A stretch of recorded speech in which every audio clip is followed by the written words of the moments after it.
dear students. Well, I am Rashdi Mehta. Welcomes you in Sharda Senior Secondary School for English lecture. As you know, students, we are doing poetry section. First poem we have already discussed, and today in this video lecture we will discuss poem number 2. So let's start. Geography lesson means Bhagolic Siksha, and the poet of this poem is Julfikar Ghosh. Students, this poem is a poet's description of just such a view of a city where he was living and some question that come to his mind. So यह poem एक ऐसी city की view की description है जिसमें poet रहता था और वह सिटी उसको एक भीड़ भाड़ वाला एरिया ही लगती थी। बट जब वह जेट प्लेन में बैठकर स्काई में गया तो उसने अलग अलग ऊंचाई से, हाइट से उस सिटी को देखा, रिवर्स को देखा, वैलीज को देखा, अर्थ को देखा, तो उसे बहुत सारी चीजें क्लियर हो गई। वो चीजें क्या थी हम इस पोएम में डिस्कस करेंगे और उसके माइंड में कुछ क्वेश्चंस भी अराइज हुए। So let's see those questions and the fact of geography in this poem. When the jets sprang into the sky, it was clear why the city had developed. When the jets sprang into the sky, it was clear why the city had developed the way it had. Seeing it scaled 6 inches to the mile, there seemed an inevitability about what on ground had looked haphazard, unplanned and without style. When the jets sprang into the sky. When the jet sprang into the sky, जब jet plane sky में उड़ा, it was clear, ये clear हो गया point को, why the city had developed the way it had, जिस वे में city develop हुई थी उसका क्या कारण था। Seeing it scaled 6 inches to the mile, मीलों ऊंचाई पर 6 इंच की पतली परत से देखने पर यह क्लियर हुआ, there seemed an inevitability about what on ground had looked हैफिजर्ड।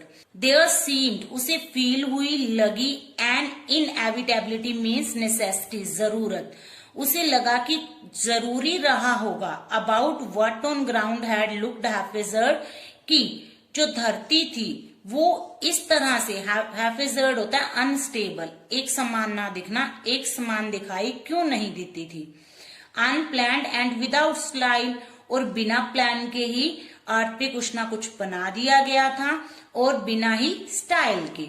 When the jet sprang into the sky, जब जेट प्लेन स्काई में उड़ा। When the jet reached 10,000 feet, it was clear why the country had cities where the rivers ran and why the valleys were populated. The logic of geography, that lands and water attracted man, was clearly delineated when the jet reached 10,000 feet. Students, अब poet 10,000 feet away है, अर्थ से ऊपर है, और उसने क्या देखा, when the jet reached 10,000 feet, जब जेट प्लेन 10,000 feet पे पहुंचा, it was clear, ये क्लियर हो गया, why the country had cities where the rivers ran, कि कंट्री में, देश में सिटीज उसी जगह थी जहां पे नदियां थी। why and why the valleys were populated, और वैलीज में इतनी ज्यादा जनसंख्या क्यों थी, उसे क्लियर हो गया। उसे क्या क्लियर हुआ, द लॉजिक ऑफ जियोग्राफी, ये जियोग्राफी का लॉजिक था। क्या लॉजिक था, that land and water attract man, कि लैंड और वाटर ने मैन को अट्रैक्ट किया था। मीन टू से, जहां सुटेबल लैंड होगी इंसान के रहने के लिए और पानी होगा, वहां पॉपुलेशन ज्यादा होगी, वहां लोग रहेंगे, क्योंकि ये बेसिक नीड्स हैं एक इंसान की। वॉज क्लियरली डेलिनेटेड, डेलिनेटेड मीन्स दिखाई देना, चित्रित होना, वो उसे साफ साफ दिखाई दिया। When the jet reach 10,000 feet, जब जेट प्लेन 10,000 feet ऊंचाई पे पहुंचा। Now next stanza, when the jet rose 6 miles high, it was clear the earth was round and that it had more sea than land. But it was difficult to understand that the men on the earth found causes to hate each other, to build walls across cities and to kill. From that height, it was not clear why.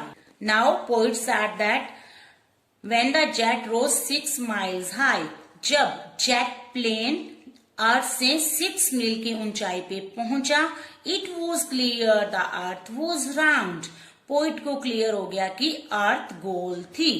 Mean to से धरती गोल है. And that it had more sea than land. और here it refers to earth. और धरती पर more sea than land. Land से ज्यादा सी है, धरती से ज्यादा पानी है. But it was difficult to understand. But ये समझना मुश्किल था पोइट के लिए दैट की the man on the earth, धरती पे इंसान ने, found causes to hate each other, to build walls across cities and to kill. धरती पर इंसान ने एक दूसरे से नफरत करना और सिटीज की बाउंड्रीज बनाना, सिटी के चारों ओर दीवारें बनाना और एक दूसरे को मारना कहां से सीखा. From that height it was not clear. इतनी ऊंचाई से ये चीज पोइट को क्लियर नहीं हुई. वाई, कि इन सब का रीजन क्या था. In this way students, poet wants to say, poet क्या कहना चाहता है कि अर्थ पे जितनी भी प्लानिंग्स हुई है नेचर ने करी है, जो जो चीजें जहां बनी हुई हैं उन सबके पीछे कोई ना कोई लॉजिक और कोई ना कोई रीजन है.